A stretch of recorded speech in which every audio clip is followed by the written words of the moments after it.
Today's episode of Weekly Weird News is sponsored by Expressvpn and by Quip. We'll talk about them later, but first, the weird news. Yeah, everyone have a sip from your cold glass of water that you're hopefully drinking and staying hydrated with, because we regret to inform you that once again, we've got a little bit of Area 51 news for you. Just a little tiny bit. I hope it's just a little bit, please. Yeah, even the best memes gradually start dying down, and that appears to be the case here. That's good. Thankfully. Even though there are still nearly 2 million confirmed guests who have promised to be there on September 20th when the event is scheduled to take place. They wouldn't lie about things like that, would they? Anyway, first up is the fact that this thing's gotten so big and culturally relevant that it now has its own Wikipedia page, ensuring that for generations to come, the people of the future will be able to just log on and have a convenient resource to learn about what is obviously one of the most important cultural moments of the 21st century. It'll be just like Woodstock. Every 10 or 20 years, they'll do another one that is progressively worse than the one before. Yeah. Another Area 51 news, the latest normie to throw in their 2 cents about whether raiding a military base is a good idea would be Nevada Senator Jackie Rosen, who said, quote, "Storming any kind of Department of Defense facility is not safe. It's not safe for those who are guarding it. It's not safe for what we're protecting inside." Interesting choice of words there, Senator. No concern at all for the 2 million brave Naruto-running citizen truth raiders risking their lives with their activism. You're just worried about what we're protecting inside of this base? Which would be what exactly? You refuse to specify what that is, but it sounds mysterious and fun. Clearly, you've got something to hide, ma'am, and statements like yours, they only justify this raid more. This is why we're doing it. Things like this. Yes. Anyway, if you are, in fact, planning on heading out to the middle of Nevada in mid-September to brave the scorching heat and run headfirst into Area 51, you do realistically need to worry about your safety. So it's good to know that there's an insurance policy out there to give you and your loved ones some peace of mind in case things don't work out. Florida man Mike St. Lawrence has been selling UFO abduction insurance for 32 years. And though his website, UFO2001.com, appears to be stuck in the year 1997, right there on the left, you can see that it was recently updated to include Area 51 insurance coverage for if you get in but don't come out. Now, this alien insurance it's a real bargain. For just $20 or $25 if you'd like a paper certificate mailed to you, you're covered for $10 million in the event you are abducted by aliens or storm Area 51 and don't come back. As with any insurance policy though, you should definitely look over the fine print before signing anything. In this case, for alien abduction coverage, you need to obtain a signature from an authorized onboard alien. So if you manage to do that, the $10 million is yours, and maybe you could cut a deal and split it with the alien. But it's paid out $1 per year for the next 10 million years rather than in a single lump sum. So it's unclear what the terms are for Area 51 insurance, but we'd imagine it's similar. Probably another bad payout. Yeah. But for generations to come, everyone will have a dog. Yeah, your family is set. Put that in the bank. Also, yes, this is in fact not a serious business venture and is actually just an extremely dedicated and long-running dad joke. Mike St. Lawrence did a local news interview back in 1999 that's completely deadpan and straight-faced, and it's honestly years ahead of its time in terms of comedy, and it's totally worth checking out. So there's a link below. Yeah, I was blown away. This guy is like he was born in the wrong place in the wrong time. Like he would have killed it as like an improv actor in the early 2000s in LA. But alas, he lives in Florida. I don't know what his actual day job is, but in 1987, he was like, wouldn't it be funny if you could get a certificate for UFO abduction insurance, put on your wall and show your friends when they show up at your house? And he's been at it ever since. He took what the serial companies did way back in the 50s or 60s about giving you a 1 square inch of property in the Ozarks, and he took it the extra mile. Also, I mean, I wonder if he has a plan, because one of Florida's most famous strip clubs is the Starship 2000, where the champagne room is in an actual UFO that floats above the strip club. Yeah, I bet a lot of guys have been updated. A lot of guys have been abducted in there. Yeah, no, it wasn't me, wife. I was abducted into the champagne room. Yeah, there was this weird ectoplasm all over my clothes. But if you go there, you'd want an insurance policy as well. So maybe he can venture out, especially being in Florida. Anyways, given the success and popularity of the Storm Area 51 Facebook page, which started off as just a dumb shitpost by a Bakersfield weeb, it's no surprise that similar, less clever, copycat event pages have appeared in its wake. On September 21st, the day after the Area 51 raid over in Scotland, you've got Storm Loch Ness. Nessie can't hide from us all. I'm sorry. Whose description reads, "The time is now for us to find dat big boy." That one's got over 26,000 confirmed Nessie hunters who will be out on the loch all at once, which, yeah, that seems like pretty good odds for finally tracking down the big guy. Like, every time they've looked, it's just been one little boat. The loch is quite large. You get 26,000 people out there all looking over the edge. Into that murky water. Into that crystal clear Loch Ness water. Mm-hmm. Make sure you bring your 350 though. Gonna need it. On October 1st, over in the Atlantic Ocean, there's about 20,000 people planning to storm the Bermuda Triangle. It can't swallow all of us. Yes, it can. And that looks like it's supposed to actually just be a live music event somewhere in Miami where attendees dress as pirates or SpongeBob characters and all the proceeds go to cancer research or something. So that's cool. Whatever. Nowhere, Fine. I mean, it is, I guess, close in relativity to where you live to the Bermuda Triangle. Miami is like one of the corners. Well, it's just outside one of the corners. Just don't fly through it. Anyways, over in Utah, they've got their own little Mormon twist on things with October 5th's Storm the Church Vault. They can't stop all of us, with a description saying, "Let's see them stones," referring to seer stones used by Joseph Smith to communicate with God. And I'd say if there's any chance of someone getting killed at any of these events, it's probably this one. Yeah, also this is a fun way to learn that the Church of Latter-day Saints does in fact have a massive vault built into the side of a mountain that hardly anyone is allowed to enter. Pictures of this place, it does not look like a church, like, warehouse for just keeping records. It's supposedly just got like, microfilm and shit like that, but you put it inside of a mountain, that seems like a bit overkill, unless there's some super secret shit in there being hidden from the public. This one's more achievable. We could raid this one, Yeah. and at least the government's not gonna shoot you when you get there. Yeah, and the event page says like, oh, they're not even armed, it should be pretty easy. Yeah, I mean, what's the worst? You get a trespassing citation. I mean, if you actually steal something, then yeah, it's worse. But I mean, all the Mormon temples, like every couple of years, they'll have like public day where anyone's allowed to come in and look around. They should just do that with the vault. Yeah. To avoid all of this. So the ball's in your court now, Mormons. Yeah. But yeah, in general, the Area 51 event, it works because it's Area 51. You can't just take the same format and apply it to anything. It's just not going to be as good. We raided downtown Manhattan to prove that the Twin Towers are still there. I mean, look, you can take a boat ride out into the Bermuda Triangle without being shot at by the Air Force. Loch Ness is a tourist destination that's filled with visitors throughout the year.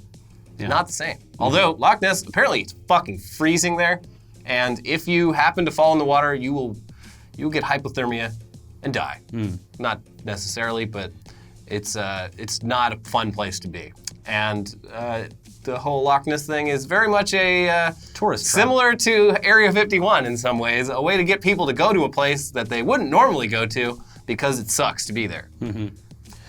Yeah. Anyways, that's enough Area 51 for this week and hopefully for the foreseeable future. Yeah. Let's focus on the here and now, specifically the fact that right now in several parts of the Northern Hemisphere, it is hotter than it's ever been before. And I am already, we filmed News Dump before this and I am soaked. Yeah. We mean that the temperatures recorded this past week in various parts of the world are the highest they've ever been since people started measuring temperatures. And it's surely just a normal thing that no one should be worrying about. It's just a blip on the radar, and everything will be back to normal real soon. It's just a fluke. It happens. It happens increasingly often these past few years, but that in itself also a fluke. It's a meta fluke. Duh. Yeah. Now, Europe has gotten the worst of these latest flukes with record-shattering temperatures in France, the UK, Belgium, Germany, and the Netherlands. But hey, at least those Europeans can avoid the heat by simply turning on their air conditioning. Oh, what's that? In-home air conditioning is super rare in Europe, and a lot of people are almost certainly going to die. Well, shit, that's not good. No. It's there's a lot of places in Los Angeles that are like that too. My home up until about a month ago. So real scary. But yeah, every summer. I just don't get it though. All these Europeans saying that 45 degrees is hot. Yeah. Boo. Wait, 45? Oh boy. Get my coat. You should come up to Winnipeg. I'll show you hot. Yeah, no, it's like 110 degrees Fahrenheit in like Paris and like Germany, right along the Rhine. It's like crazy. I've been to like all these places that are now hotter than LA right now. It's wild to even think about. And humid as fuck. Yeah. Anyway, as you know, even if the heat doesn't kill you, it can make you a little crazy. The classic. Yeah. The classic sign for crazy. Don't do it in class, kids. Yeah. We haven't seen any evidence that it's making anyone crazy enough to stick a popsicle up one of their orifices, but despite no one asking, a UK condom company owner is advising women not to stick ice lollies up their hoo-has because it could cause infection and irritation. So don't do it. Thanks, condom lady. But what about your Duly ass? noted. Man, I probably wouldn't try it, but I see you. You got kinks. Mm-hmm. Meanwhile, in Britain, some actual heat craziness went down last week when an ice cream man, known as Mr. Cool, had both of his ice cream trucks lit on fire in his driveway in the dead of night, supposedly by rival ice cream men who are looking to reduce competition during peak ice cream season. Wow. Was it the same guy from the old internet picture, Mr. Ice Cool, that has the tattoos all over his body? I don't think so. Oh. Just a humble ice cream Because no one would fuck with Mr. Ice Cool. No. Yeah. But that sucks. Yeah. Well, I don't know what to tell you. Stay out of my territory. You hate to see it. It's terrible. And the more ice cream on the streets, the better, as far as I'm concerned. Yeah. On this side of the pond, though, the eastern half of the U.S. was really feeling the heat last week. And over in Nebraska, the National Weather Service demonstrated the kind of heat they were dealing with by baking up some biscuits on a car dashboard using only the heat of Earth's yellow sun. Wow. I thought you said global warming was bad. Seems like it's a real... You don't even need to heat up the oven anymore. Yeah, it seems pretty useful. Yeah. Look at these biscuits. Yeah, they do this every year. People will go out in like Arizona and cook an egg on the sidewalk. Yeah. It's pretty cool. Yeah, hey, pretty cool guys, right? We're all having fun. Yeah. Meanwhile, over in Massachusetts, one police department used Facebook to kindly ask the local population to hold off on crimes for at least a few days until things cool off, saying that the heat is next level henchman status. Please don't commit any crimes. Yeah. It is too hot for our officers. You'd have to be a real psychopath to commit crimes in this heat. And Boston police officers, they refuse to wear shorts because they don't want to look a little gay. Yeah. They should do it. Nothing gay about wearing shorts. Yeah. Everyone wears them. It's hot out. Mm-hmm. Why do you need those pant legs? Now, oddly enough, while it's been hot over here in Southern California, as you can see, Yes. It's been more the typical kind of heat, and not the kind where you pray for a swift death. Though that is surely coming for us at some point very soon. Mm-hmm. For us, though, increasingly fluky weather, it doesn't just mean discomfort. It also means huge patches of forest catching on fire. We didn't rake it, though. That's the problem. You gotta just rake the forest. And there's no reason to think that won't happen again this year. I mean, 2018's fires were apocalyptic. Can't wait to see what 2019's fire season has in store for us.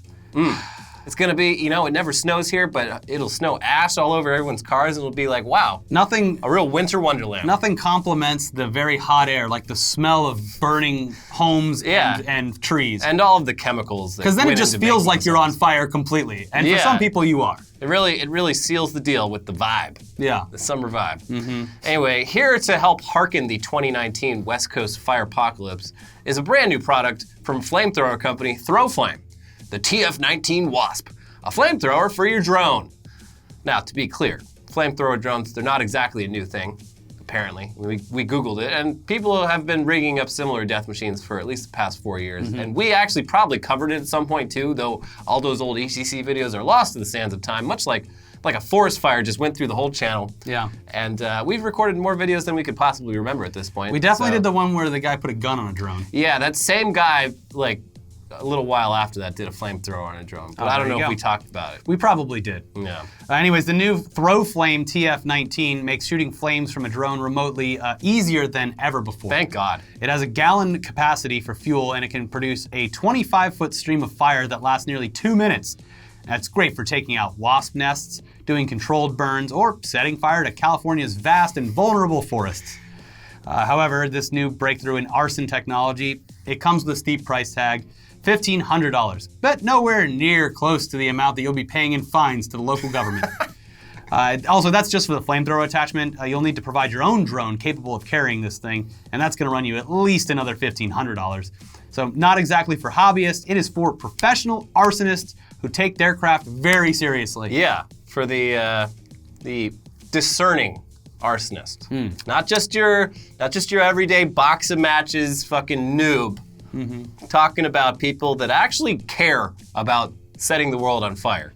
Dolores, look what came in the new magazine of Drone Monthly. You can get a flamethrower for the Phantom now. Ooh, that forest has been a real eyesore and now I can finally take it out Yeah. with my flamethrower drone.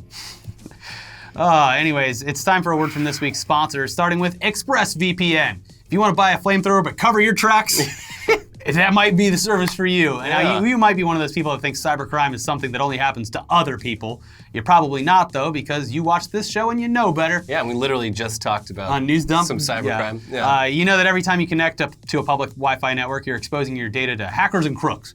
Don't be a victim. Take action. Get ExpressVPN. ExpressVPN secures and anonymizes your internet browsing by encrypting your data and hiding your public IP address. ExpressVPN has easy-to-use apps that run seamlessly in the background of your computer, phone, and tablet. Turning on ExpressVPN protection only takes one click, boop, and then you're safely using public Wi-Fi without being snooped on or having your personal data stolen, all for less than $7 a month. ExpressVPN is rated the #1 VPN service by TechRadar and comes with a 30-day money-back guarantee. Protect your online activity today and find out how you can get 3 months free at expressvpn.com/weeklyweird. That's expressvpn.com/weeklyweird for 3 months free with a 1-year package.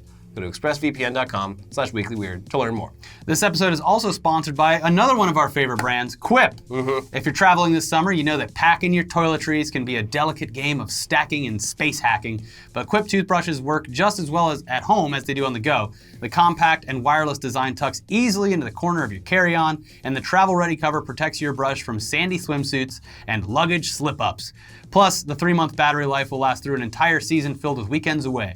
Quip makes it easier than ever to keep up with your wake up and wind down routine when you're out of the office or at home. It's great in all scenarios. You probably know you're supposed to be brushing twice daily for 2 straight minutes, but Quip takes the guesswork out of that by just giving you a vibrating pulse every 30 seconds to tell you it's time to switch sides. You might also think that with electric toothbrushes, the more power, the better. But you would be wrong. You're actually power washing the enamel off your mouth. Quip gives you a nice gentle vibration because a lot of people brush too hard, and a lot of electric toothbrushes are too abrasive. And because 75% of people are brushing with old, worn-out bristles, Quip sends you new brush heads automatically every 3 months for just $5. This is one of my favorite things, because I got my fan. re-up and was just like, oh yeah, I probably should change my head. And it's very noticeable when you switch the brush heads. Absolutely. You're like, oh man, wow. Yeah. Takes all the guesswork out, and it just surprises you one day. So getting the mail is fun, unless it's ads. So you get a nice little thing in the mail. You feel good brushing your teeth right afterwards. Obviously, we both use Quip and we love it. It's one of our favorite sponsors. It's simple, it's effective, and it isn't a big old eyesore like some electric toothbrushes can be. But don't take our word for it. They've also got the backing of 25,000 dental professionals and the ADA, the American Dental Association. Quip starts at just $25, and if you go to getquip.com/weeklyweird right now, you'll get your first refill pack for free with a Quip electric toothbrush. That's your first refill pack free at getquip.com/weeklyweird. We just went to Austin, and it was great having it and just boom, putting it right on the mirror, ready to go. Didn't get messy inside that was always my problem when traveling, is like being like, oh, it's kind of gross, like having my brush down in there. This solves that. It's very good. Stays clean. Anyway, let's look at some fun headlines from the past week, starting with mysterious untouched In-N-Out burger found lying on Queens Street. Did you read the follow-up of how it happened? I looked into this. This woman bought like 4 hamburgers. So yeah, they figured out the answer, but I almost wish I didn't know the answer. I loved it earlier in the week when it was literally just like, why is this In-N-Out burger sitting in the middle of the street like it's posed perfectly posed when it's thousands of miles from the nearest In-N-Out burger? I kind of liked that it ended up being real. Having the confirmation, because a lot of people were just claiming that someone geotagged it wrong. They used like a VPN and said that they were in New York. And the guy who found it was a writer for Vice, and he's the one that actually solved it as well. Yeah. But basically, a girl bought some hamburgers right before getting on a plane to New York and had them in her backpack and was running to catch a bus, and it popped out and landed. She had them in a big greasy bag. In a bag, yeah. She got home to Queens. She was running to catch a bus, and the bottom gave out, and her double fell in the street. I love that they did the measurements too, like based on her height and the bag height. Yeah. And it would be like, it would land this way. Yeah. They're like, how would it land? And she's like, I'm 5 feet tall. She's like, oh. Yeah. It's just like the dumbest little thing, but it was just fascinating to me. I'm like, how would that happen? It makes me want to get a big old bag of In-N-Out burgers and just travel the country, placing them in places where there's no In-N-Out, just to make people wonder. She had it for maybe a total of probably 8 hours, and at that point, I wouldn't be eating it anyway, but it would probably still be delicious. Yeah, it's a good burger. Yeah. I don't know if it's worth Lugging carrying it across the country, but it's a good burger. Yeah. Pervert in bushes are ruining nude zone in Paris Park, say naturists. Yeah, there's the French, very, very liberal with their bodies. Mm-hmm. They got a nude zone in this big park in Paris, and apparently there's guys in the bushes just jacking it to it. People do weird shit in bushes in Paris, well, around the world, but weren't you with me when we were there? Yeah, we found like a whole fucking community of rats. Yeah, the big outside giant the rats Louvre. in the bushes by the Louvre, and also just people taking giant shits back there. Yeah, but the story is funny because like every fucking nudist society, you're like, oh yeah, hell yeah, nudists. But every nudist society is like 90% fucking old dudes and like one woman. Mm-hmm. So like they interviewed like the main guys in this nudist society. They're like, I don't know, I haven't seen anything. I haven't seen any perverts. I don't feel at all uncomfortable. And they're like, well, it was like women reporting it. And they're like, oh yeah, if I was a woman, I probably wouldn't be doing this. The only thing bad about being a nudist is all of this cigarette burns. Yeah. Ugh, got to be very careful. On my ball sack. My old French ball sack. Mm-hmm. Australian KFC pursuing first Michelin star. Okay. And so the thing about Michelin stars, it's not just like, this is the best food. Michelin stars, it's based on like whether the food is worth going out of your way to get to it. Yeah, because it started off as like a guide for like people traveling by car. Mm-hmm. So this Australian KFC, they have a pretty good case for that because they're in the middle of fucking nowhere, and they say that like people will literally travel from hundreds of miles away to get KFC. Mm-hmm. So I mean, it's a pretty solid reason. There's no Michelin guide to Australia though, so. But I'll have to get that first. Once they do, I mean, be pretty cool. Mm-hmm. Mishap leaves 2-year-old Missouri girl with cake saying, "Happy birthday, loser." Way funnier than the weed cake. I fucking love this so much. Yeah. This is because the little girl's nickname is Lizard. Oh. So they called up the cake shop and they're like, "I would say happy birthday, Lizard." And they're like, "Are you sure?" One of these fun cakes for the happy birthday, Lizard. Must be like a college college whatever. thing. So yes, joke cakes. The picture of it is so fucking funny. It's just this, like sad fucking 2-year-old girl. Happy birthday, loser. She can't even read. Yeah, I know. No. She doesn't know. I don't know. What's the age where kids start reading? I don't know. It's like 6 or 7. Really? Yeah. I feel like I was reading before that. They start teaching you letters when you're like kindergarten or earlier, but like you don't actually learn reading and writing like anything that actually makes sense until like first grade-ish. I also have no idea how old any of my friends' kids are, so they could be anywhere from 12 months to 7, and I would have no idea. They might all be prodigies. Wow. Parents for Internet Today, you tell us in the comments when your kids started reading, and was it 2 years old? Yeah. And also, it is a fun photo op if they can't read. Yeah. We'll show this to her when she's 16 and she'll love it. Just put any fucking insult in front of a child. Yeah. Like, oh yeah, it says you're really cool. Yeah. Idiot. It says you're fucking dumb. Loser. It says you're illiterate and stupid. Yeah. Even furries hate the Cats trailer. Well, we know this firsthand because of all the comments in our video about it. I mean, it was an interesting reaction because, I mean, the non-furry world, we're all just like, oh, finally. Hey, you furries, you must love it. Yeah. Because it's, it's cats. Yeah. But they're anthropomorphic and sexy. Yeah. Not the case, apparently. The furries are not fans. They have very strong opinions about this.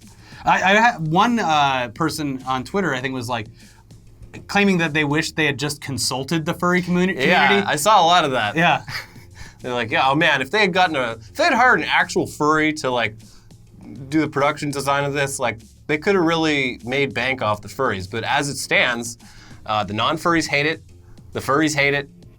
I don't know what you're talking about. Joel Rubin's gonna go see it like 10 times, so maybe they'll make some of their money back. But I had one like Twitter interaction that was like, actually, we do not appreciate the thing. And I was just like, it was a joke that we said that anyway. Yeah. But then I replied with like, well, then why did the production behind it say that they worked hand in hand with the furry community to develop the movie?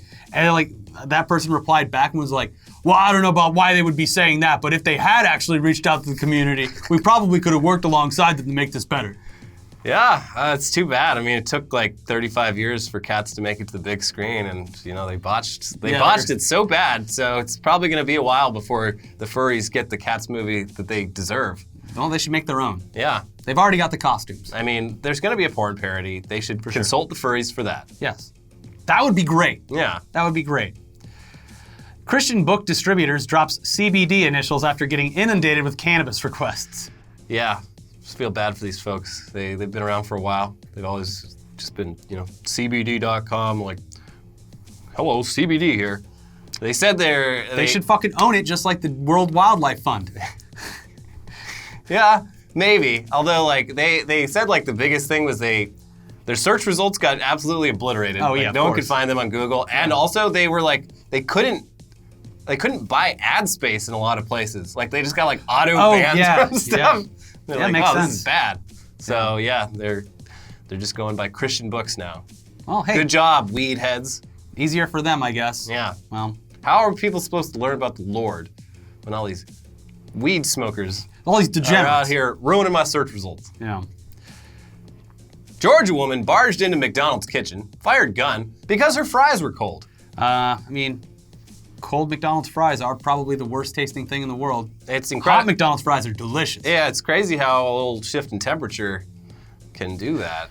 Speaking of that, Yeah. jeez. I'm a hot McDonald's fry right now. But you shouldn't go firing a gun around because your fries are cold. Yeah, this woman, Ask politely. she's probably going away for a while. I would assume so. Someone on Reddit like actually pulled up the like police booking information, and they're like, it was a lot of crimes. Like basically, it was like menacing, illegal discharge of a weapon, and then like attempted robbery was in there because I guess at some point she demanded like give me fries or more or whatever. Yeah. Trespassing, and then like she tried to get away before the cops showed up, and then like took a really long time to pull over. So it was like leaving the scene of a crime, and then like Man, you just keep going. We're racking these up. Yeah, I don't know how many of those will stick, but it's a lot for fries. Getting mad about some fries. Yeah. Definitely, but like I said, the summer is making people lose their goddamn mind. It's true. This is in Georgia. Yeah, I can't imagine how much of a fucking swamp this felt like. The bayous of Georgia are really steaming Yeah. things up. Speaking of the South,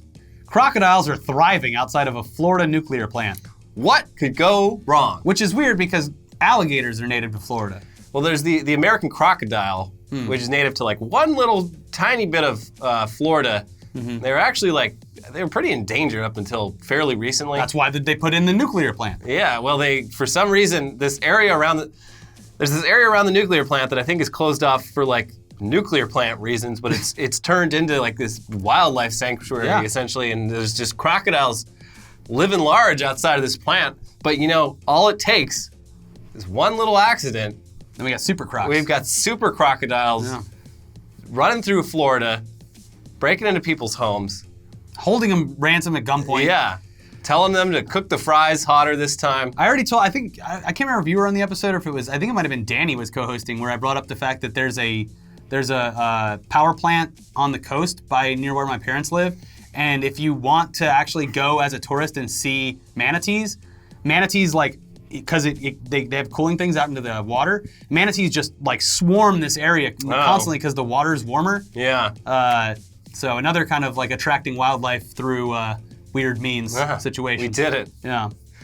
Dying birds fall from the sky, screaming and bleeding from their eyes in horrific incident in Australia. What was the incident? The apocalypse. Oh. The end times. No, it was. They think someone poisoned him. Wow. So, okay. And that causes bleeding from the eyes? So some types of poison do. I don't know. Sounds like it would have been pretty scary. Yeah. Like this is it. Half the people here, they're gonna go poof, and their clothes are gonna fall on the ground. Now I'm gonna be stuck back here With all the after dead the birds. rapture, dealing with the whole apocalypse situation. But alas, that did not occur. Well, it sounds terrifying, and I'm glad it's not happening here yet. Yeah. Final headline, Cadillac parked on Brooklyn Street for 25 years, finally towed.